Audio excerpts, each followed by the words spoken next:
চরম পরিণতি, স্কুলে শিক্ষক শূন্য স্কুল, ভাঙা রাস্তা, গাড়িতে না চড়ে নৌকোয় চললে বোধহয় জল ঢেলে একটু পুকুর বানিয়ে নিলে অনেক বেশি কমফোর্টেবল ফিল করে মানুষ, এইরকম একটা পরিস্থিতি। অর্থাৎ তুমি ঋণ নিয়ে ঘি খেতে চাইলে তোমার যা অবস্থা হয় সেটা আজকে এই রাজ্যের অবস্থা। এবং ফিনান্সিয়াল আর্জেন্সি ডিক্লেয়ার হলো বলে জায়গা নেই। সারা পৃথিবীতে যেসব দেশগুলো অর্থনীতির সাথে আপোষ করেছে, যেটা আমি শুরুতে বলছিলাম যে জনমোহিনীর সাথে জনকল্যাণ এই দুটো একসাথে যায় না। বাজেট তুমি জনমোহিনী করতেই পারো ভোট ব্যাংকের স্বার্থে, কিন্তু সেটা জনকল্যাণমুখী কোনো অর্থনীতিবিদ হলপ করে বুকে ঠুকে বলতে পারবে না। এবং যারাই জনমোহিনী করতে গেছে তাদের দেশ জনকল্যাণের চাইতে জনকল্যাণে নিমজ্জিত হয়েছে এবং পরবর্তীকালে সেখানে আর্থিক অস্থিরতার কারণে টুকরো টুকরো হয়ে গেছে। লাইক সোভিয়েত প্যারিস্তরিকা আনলো, প্যারিস্তরিকা আনার পরে সোভিয়েত কতদিন বেঁচে ছিল? সোভিয়েত টুকরো টুকরো হয়ে গেছে। এক একটা দেশ, এই যে ভর্তুকি কিংবা ডোল, দেখো ভর্তুকি বা ডোল একটা সার্টেন টাইম অবধি চলতে পারে। আমি একটা কথা বলি যে ডোল পলিটিক্স কখনোই উন্নয়নের মাপকাঠি হতে পারে না।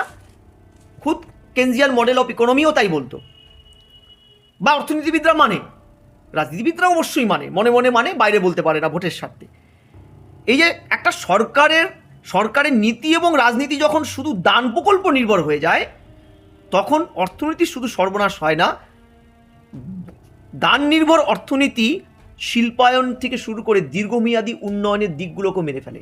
তার কতগুলো উদাহরণের মধ্যে একটা হচ্ছে শ্রীলঙ্কা, চলে গেল, বিদ্রোহ হলো, রাষ্ট্রপতির ভবন লুট হলো তো।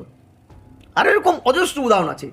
আজকে ডোল রাজনীতি স্বর্গরাজ্য যদি বলো বাংলা, আজকে বাংলায় গতকালের রিপোর্ট সারা ভারতবর্ষের মধ্যে মানে আয়ের 42% ঋণ দিতে চলে যায় পশ্চিমবঙ্গের, এবং সেটা সারা ভারতবর্ষের মধ্যে রেকর্ড 1 নম্বরে বাংলা। অর্থাৎ সবচেয়ে ঋণগ্রস্ত রাজ্য বাংলা, যার আয়ের 42 টাকা, 100 টাকার 42 টাকায় চলে যায় ঋণের টাকা দিতে, থাকে হাতে পড়ে 58 টাকা। সেই 58 টাকায় তুমি চাকরির বেতন দেবে, রাস্তাঘাট বানাবে, সরকারি প্রকল্প করবে, এমএলএদের বেতন দেবে, সরকারি আধিকারিকদের পলিসি তৈরি করবে।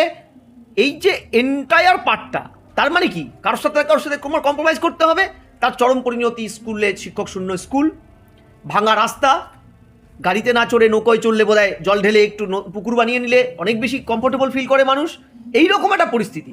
অর্থাৎ তুমি ঋণ নিয়ে ঘি খেতে চাইলে তোমার যা অবস্থা হয় সেটা আজকে এই রাজ্যের অবস্থা।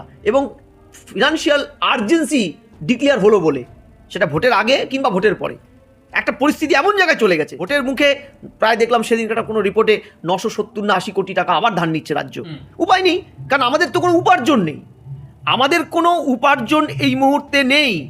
আমরা শুধু ব্যয় করি, আয় নেই আমাদের, স্থায়ী কোনো আয় আমরা করিনি। স্থায়ী আয় না করার জন্য যেটা আমাদের পুরোপুরি হচ্ছে, সেটা হচ্ছে পুরো ভর্তুকিতে চলে যাচ্ছে। তারপরে হচ্ছে উল্টো দিনকে দিন হয় কেন্দ্রের নাহলে রাজ্যের কিংবা কোনো প্রাইভেট সেক্টর থেকে লোন নিতে হচ্ছে। এমন একটা পরিস্থিতি, একটা শিশু জন্মালে প্রায় 60 থেকে 70 হাজার টাকা সে পার্সোনাল একটা ঋণ নিয়ে জন্মাচ্ছেন তার অজ্ঞাতসারেই। এটা তো এই ফ্যাক্ট।